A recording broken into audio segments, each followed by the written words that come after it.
guys! This is Divine Tarot 888 para po sa inyong Tagalog General Tarot reading sa love or career. Depende kung anong mensahe, pero this is actually love reading yung nasagap natin ngayong araw na to. Hindi po ito sa lahat magre-resonate. Konti lang po makaka-resonate dahil napaka-specific po ng message. General reading. So, diretso na tayo sa reading. Okay? Like I said, may cards na akong napili. Si Queen of Cups, King of Cups, Eight of Wands. Merong masayang energy. Someone is coming out of isolation. This is actually a power couple na nasagap natin. And I'm hearing sinubok itong connection na to. Ayan, oh, we have the Three of Swords. Nagkaroon ng temptation, nagkaroon ng third party. Pero hindi yan yung focus dito eh. Kasi yung focus ng reading is very positive. In fact, it is about your dreams, your goal, mga pangarap mo sa buhay, yung ambition mo. Merong bagong simula for you with this Ace of Swords sa bottom of the deck. May achievement ka, bagong achievement. Lumevel up ka spiritually. So, it's showing me na nasa point ka ngayon na parang nag-a-adjust ka, tinitingnan mo yung mga bagay-bagay, ano bang nangyari. You're coming, like I said, you are coming out of isolation. And you have very fresh na energy. Si Queen of Cups is someone na, like I said, masayahin. Kita mo may mga wings siya ng butterfly. And hawak niya yung cups niya. So, you are someone na gusto mo nakukuha mo kaagad, palagi mo nakukuha yung mga bagay na nagpapasaya sa'yo. Meron dito mahilig sa alahas, ayan o. Or kung ano man yung mga bagay na nagpapasaya sa'yo, something na ini-enjoy mo. Hobbies mo, mga pangarap mo, kung mahilig ka mag-travel, kung ano man tong nagbibigay saya sa'yo, ito na ngayon. So, this is a blessing from God, a blessing from the universe. And also, malakas nga pala ngayon dito is water sign, Cancer, Pisces, Scorpio. Meron ding fire sign, Aries, Leo, Sagittarius. Malakas din ang air sign, Gemini, Libra, Aquarius. Although this can be any sign. Okay. So, may person dito na ka-level mo siya eh. Mahal ka niya. Okay. And mukhang ikaw, very independent ka, ni-enjoy mo lang yung life mo. Samantala itong taong to, naghihintay lang ng moment. Kasi nakikita ka niya as someone na magka-level kayo or magka-match kayo. Diba? Queen of Cups, King of Cups. This is a person na emotional, pero nagtitiis siya, nagsasakripisyo siya. Okay, marami nang nangyari sa connection nyo with this Eight of Wands. May mga ups and downs. Pero very optimistic ng vibe for some reason. Parang hindi nyo na pinapansin yung mga time na naging problematic. Nakita ko dito naging broken-hearted ka for a while dahil sa ginawa nitong taong to, sinaktan ka niya. And parang naging irresponsible siya sa'yo. Yun yung nangyari dito. Nagkaroon siya ng blessing sa iba or akala niya ay bless siya sa iba. Napunta siya sa ibang tao, which turned out to be, hindi naman pala yun yung magpapasaya sa kanya, or hindi naman niya nahanap yung happiness niya doon sa taong yun. This is also someone na may mga bad habits, okay? So, sinaktan ka niya, and you may still have a broken heart right now. At mukhang hinihil mo yung sarili mo. Nagkaroon ka din ng mga trauma kasi sa past mo. So, maraming nangyari. At ngayon, nakikita ko, merong ending at magkakaroon ulit ng bagong simula. Okay. Hierophant. Wow. This is a blessing. Hierophant, this is also pag-level up sa spiritual. Okay, so nagkakaroon ka ng maturity eh. Ganun din itong person na to. Okay, saan ba patungo itong connection na to? Kasi nakikita ko, sinaktan ka niya. Okay, sandali. May tumalon na cards. Grabe ah. Five of Cups, the Death card, Page of Pentacles, Six of Swords. Okay, may nakita kong hiwalayan, guys. So, pwede nangyari sa past or nangyayari ngayon na hindi nag-workout ang mga bagay-bagay. At merong luhaan dito. Okay. Total ending. Okay. Pero sinasabi kasi dito na there is a possibility na magkaroon ng pag-uusap. And masaya itong taong to sa'yo. Okay. So, yeah, very positive ng energy ngayon. Pero sa totoo lang, marami palang nangyari dito na hindi maganda. Ayan, kita mo yan, oh. Merong luhaan, di ba? And hindi maka-move on yung isa. And I feel like it's the person na ka-deal mo. Hindi siya maka-move on. Okay, pero ngayon, ayun na nga, nagkakaroon na din ng acceptance eh. Kasi andito yung Six of Swords. Acceptance in a way na parang sinasabi niya na, o sige, hindi nag-workout at tama ka, mali ako. Yun yung nakikita ko dito, guys. Na ina-admit niya sa sarili niya yung mga kakulangan niya. Okay. Or pagkakamali, mga pagkakamali niya. Page of Swords and the King of Wands. Okay, inobserbahan ka niya at nag-a-adjust siya sa'yo. Strong attraction, baka may kadikang fire sign, Aries, Leo, Sagittarius, air sign, Gemini, Libra, Aquarius, although this can be any sign. Yung nga lang yung nakita ko, two-faced. So,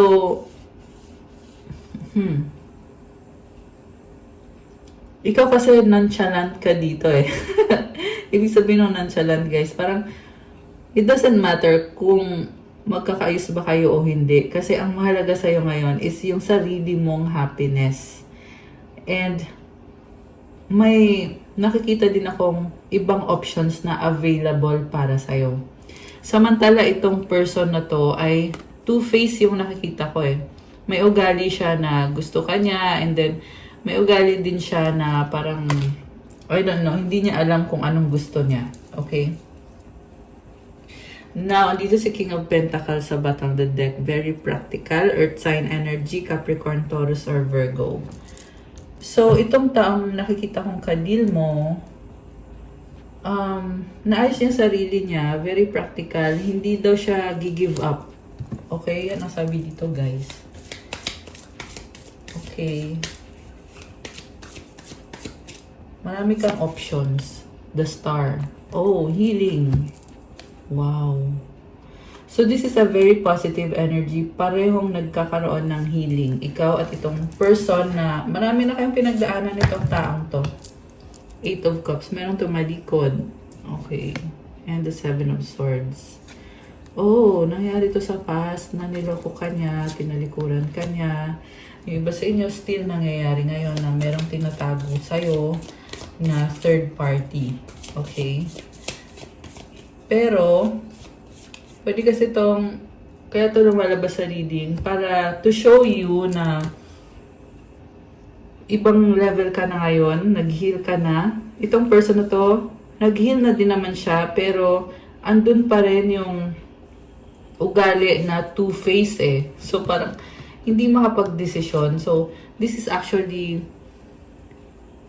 hindi siya nag-heal kasi sarili naman niyang desisyon yun na hindi pa siya mag-heal.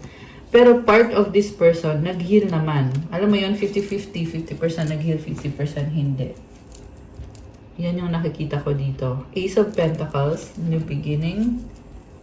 Oh, Ten of Wands in reverse. Okay. Meron dito, gusto makipag-usap sa'yo, pero, parang feeling niya na iniwan mo na lang siya bigla, na hindi ka man lang nakipag-usap sa kanya. So, ikaw kasi nakita ko pagod ka na eh. So, kaya mo binitawan. Pero siya, umaasa siya na kahit pagod ka na, mag-uusap pa daw kayo. Magkikita pa daw kayo. Grabe. Medyo manipulative, guys. Kasi, yung expectation niya dito is kahit na sinaktan ka niya, mukhang nahuli mo to eh. Niloko ka niya at nahuli mo siya. At umalis ka. Pero siya naman, umaasa siya na kahit nalaman mo na niloloko ka niya, or nalaman mo yung tunay na pagkatao niya na two-faced siya, ang gusto niya mangyari is mag-usap muna kayo at ayusin niyo muna. Samantala ikaw naman ay nagsimula ka na on your own. Kung sabi mo dito, total tapos na yan, nalaman ko na niloko mo ako. Busy na ako ngayon. Ayan, nag-busy ka na dito, may bagong simula ka na.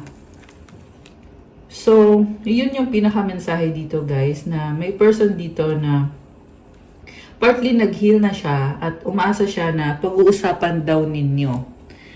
Pero, medyo nakaka... Sa totoo lang, ang sasabihin kong word is nakakatanga. Kasi, ba't nyo pa pag-usapan yung bagay na tapos na, di ba? Kasi nga, alam mo nang cheater yung taong yan. So, end of story na yon para sa'yo. Pero bakit sa kanya nakabukas pa rin yung kwento? Yun yung tanong eh. Hindi niya maisara.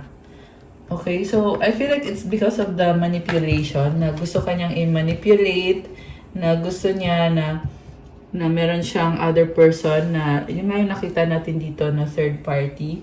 At gusto din niya na mag-usap kayo kasi gusto din niya na panghawakan din yung connection ninyo. So, ito yung sinasabi dito. Ayun o, may pag-aaway, 5 of Wands sa bottom of the deck.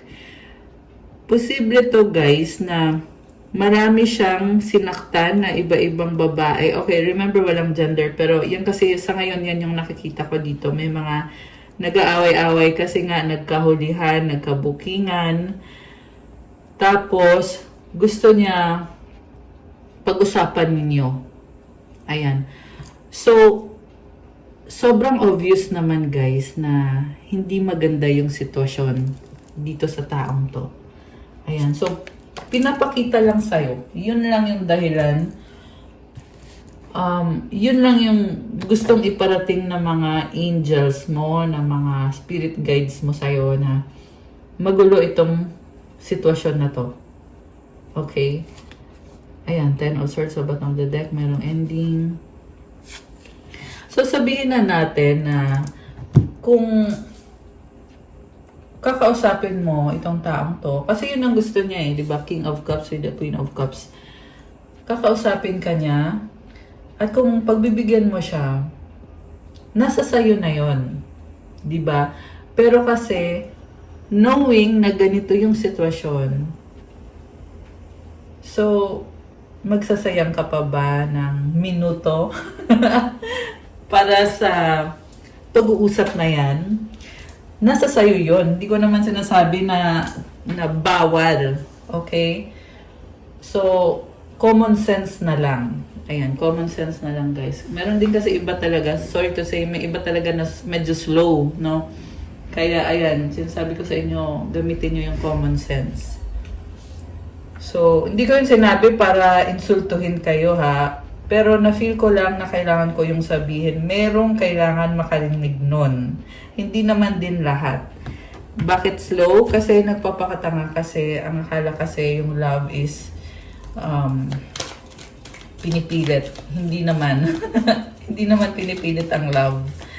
Diba? Kumbaga, if it's no longer making you feel na mahalaga ka, then you have other options actually. So, yan yung kailangan nating tingnan ngayon. Kasi ito nakita na natin eh. Alright, so tingnan natin guys. Ay, tumalon. Okay, ano to? Oh, ang dami! 6 of Wands. Actually, maraming nakakakilala sa'yo. Pwedeng hindi mo alam to. Pero yan ang sinasabi dito. 6 of Wands is about people na you care about, or maganda yung nakita nila sa'yo, or maganda yung pakikitungo mo sa kanila, at humahanga sa'yo itong taong to, or mga taong ito, na options mo. Ayun naman pala eh. Tsaka tingnan mo yung sun, oh, napakalaki ng sun. It symbolizes positive energy and new beginning. Mukhang ini-enjoy mo itong mga blessings na to. And ang gaan lang ng energy mo eh. Ini-enjoy mo yung life mo. So, mukhang sikat yung nasagap natin dito. Sikat, maraming nakakilala. Pwedeng, I see someone na physically you look good. So, very attractive ka. Okay. Queen of Pentacles. Okay. Actually, sinasabi dito, focus mo kasi yung career mo, yung finances mo. At wala kang pakialam sa mga options na yan.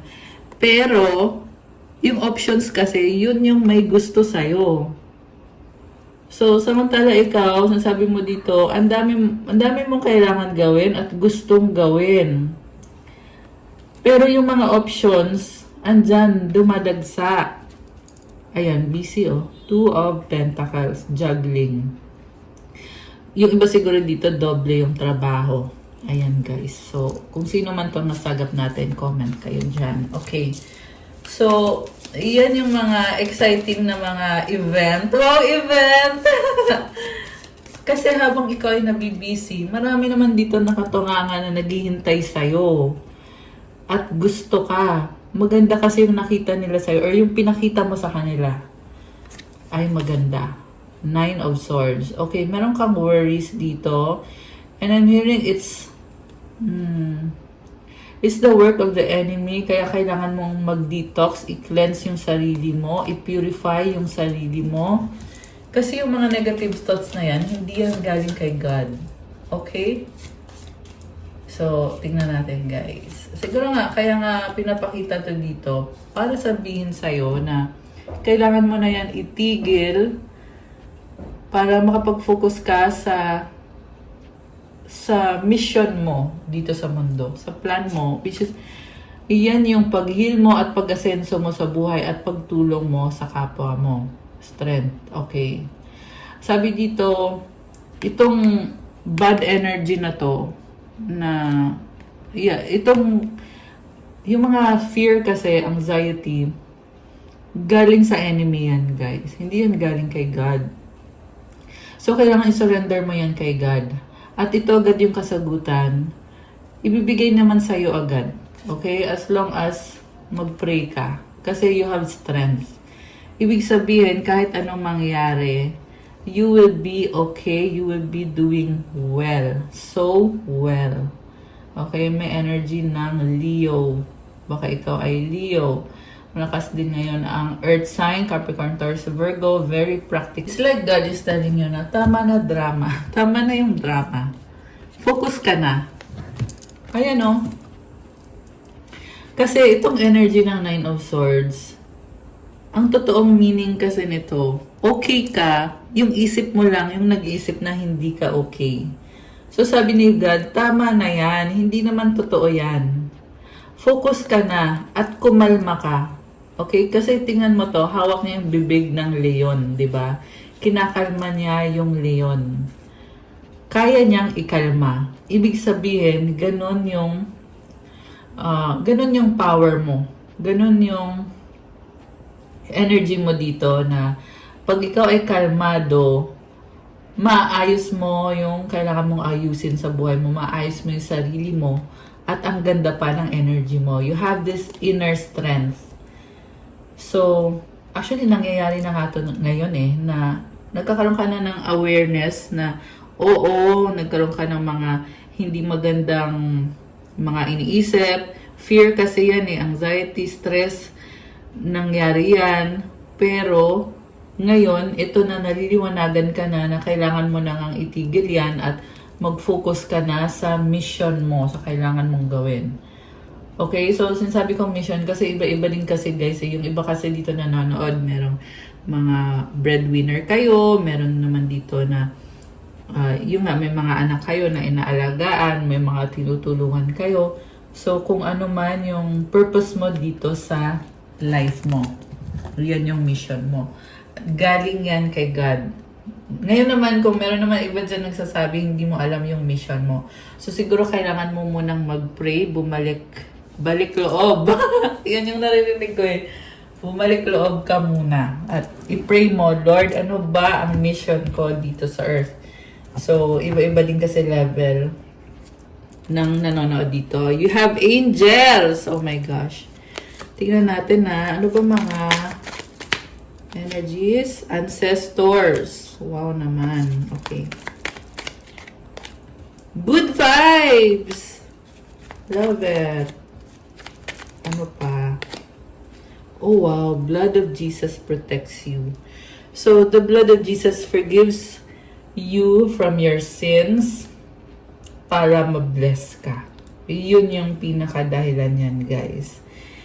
Ito yung acceptance mo sa sacrifice ni God, sacrificing His Son to wash you from your sins. So, i-claim nyo to, guys. Comment, the blood of Jesus protects me. Yung comment na yan, may intention yan.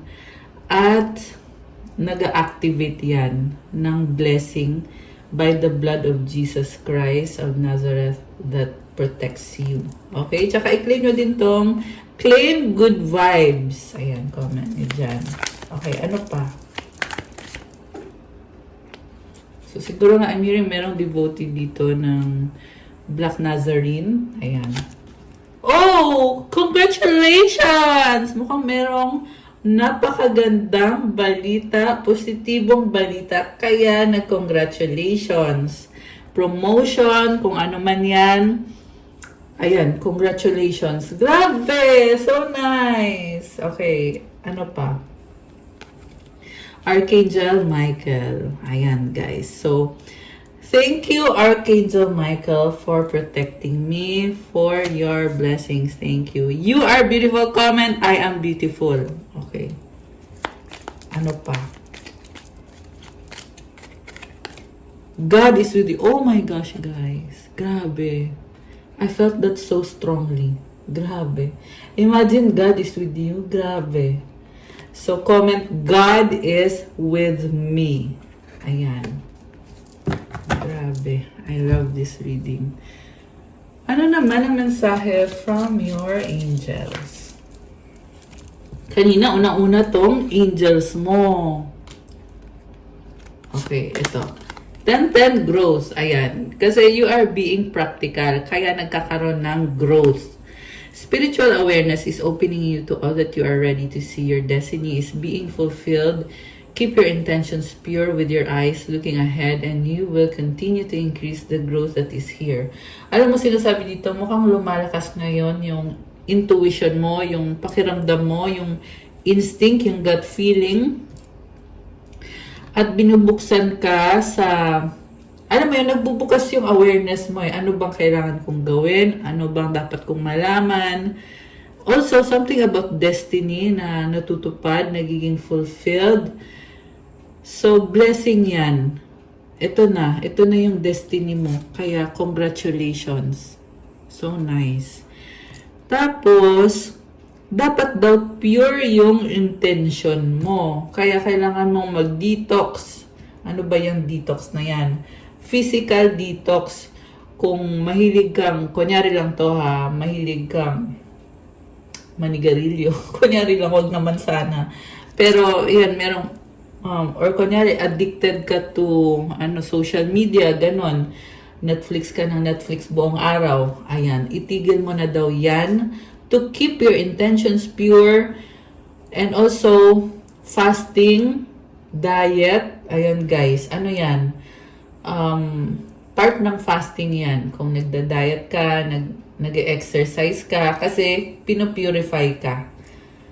Okay, you can do any kind of fasting. Pero yan kasing pinapakita sa akin dito na kailangan pure ka at diretso lang daw. Eyes looking ahead at magpatuloy kasi nagkakaroon ka ng growth. Grabe, this is already a blessing, itong growth na to. So, affirmation, the more I invest awareness in my growth, the closer I continuously become to the outcomes I am seeking.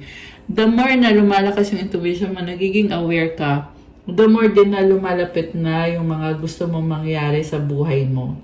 Kaya magpatuloy ka lang kasi before you know it, di ba, ibang level ka na. So, comment, claim growth, comment 10-10 to claim this beautiful energy. And comment, I invest awareness in my growth. I continuously become closer to the outcomes I am seeking. Ayan, guys. So, tingnan natin naman. Kuha tayo naman ng mensahe galing sa taong, yung sa person na ka-deal mo, na nasagap natin dito. Okay. Mensahe galing dito sa person. Can you hear me whisper your name? I want you. My love for you is stronger than ever. You have to be patient. I wish you were mine. I'm yours forever and ever. I need some more time before I can come to you. I wish we could be together forever. So, itong person na to, gusto niya na makasama ka niya. Pero, tinatry niya ngayon ayusin yung sarili niya, yung buhay niya. Na-feel ko dito, sa totoo lang na-feel ko na hindi niya kayang ibigay yung lahat para sa'yo. At wini-wish ka nga niya eh. Ayan, I wish you were mine. Ayan. So, sa ngayon, yan kasi yung nasagap natin dito. Pwedeng mag-resonate, pwedeng hindi. Pero pag nag-resonate, comment nyo guys. Comment nyo dyan para alam ko. Ano naman ang mga upcoming? Wow, upcoming!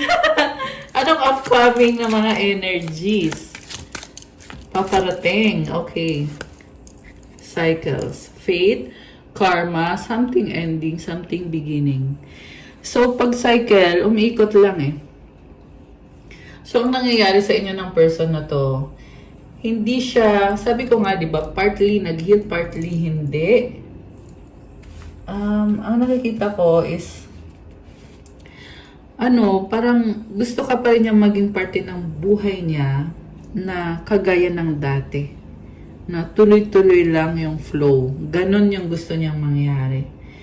So, I'm hearing your angels saying na magulo, tsaka hindi makakabuti sa'yo. Okay? So, it's better to detach. Pero, syempre, guys, nasa sayo pa rin. Sinabi ko naman na kanina, di ba? Na nasa sayo pa rin talaga.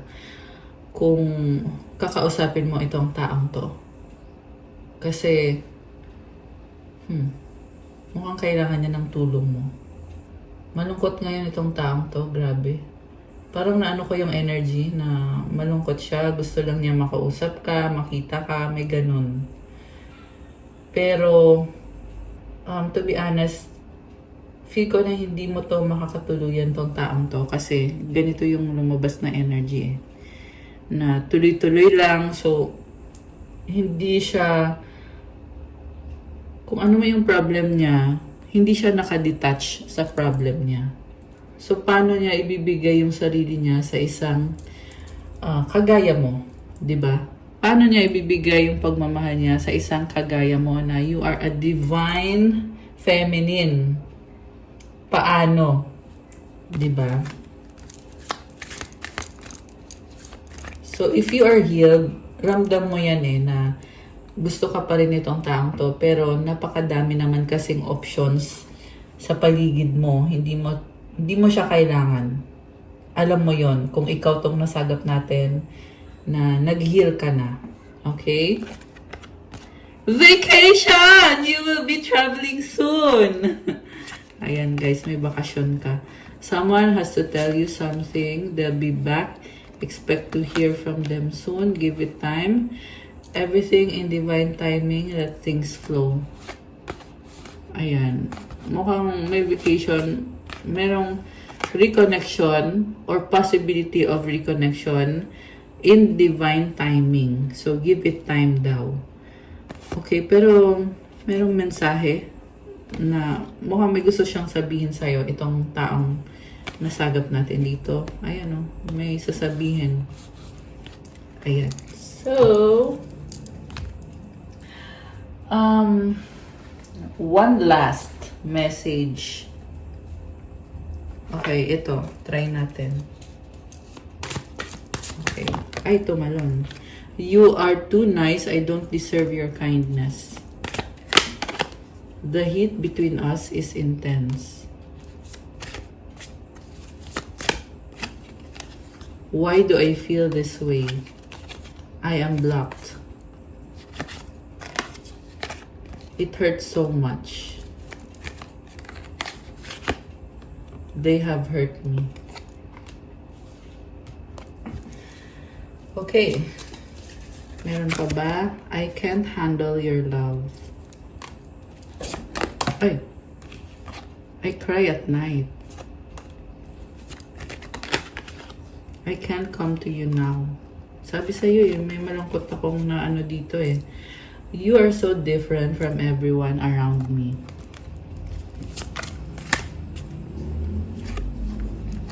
Why do I deserve someone like you? Sex with you. Ang dami niyang ang dami niyang inisip at gustong sabihin. It is dark without you. I have to let you go to find myself. Okay, meron pa ba? I can't let go of you. Last one. I wish I could be a different person. O, diba? Ang dami. Yun. Yun lahat yun. Yung mga pinagdaanan nitong taong to. At pinagdadaanan ngayon. Sa current. Sa current yan, guys. So, one last message from your angels. I mean, from the universe pala. Mensahe from the universe.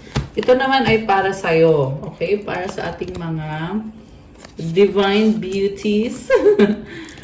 Okay.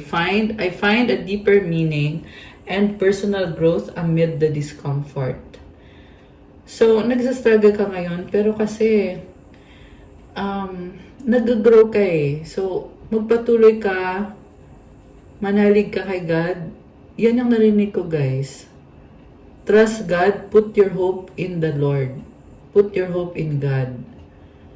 And I know na ramdam mo yon, yung message na yon. Kasi yan mismo yung gustong iparating ni God para sa'yo. Kung sino man tong nasagap natin na nagre-resonate dito sa reading na to, comment nyo dyan kung kayo to. Okay. Meron pa. Dalawa. Okay. Through prayer and meditation, I create a ripple effect of peace in the world. Magdasal ka, mag-meditate ka, kasi pag ginawa mo yun, nasi-share mo sa buong mundo, nakakahawa yung energy mo. Ripple effect.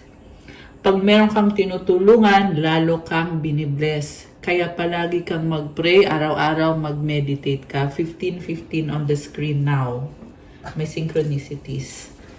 Ayan, number 6 yun. And to me, number 6 is a sign of victory, sign of success, and public recognition. Maraming humahanga sa'yo, marami kang natutulungan, aware ka man o hindi. So, ayan, kailangan mong mag-pray. Yung iba naman sa inyo, it's like telling you na bumalik ka kay God. Yeah, meron akong na ano dito na energy na gano'n na pinapapray ka at meditate. Kasi para naman sa'yo yun, actually, pag ginawa mo yun.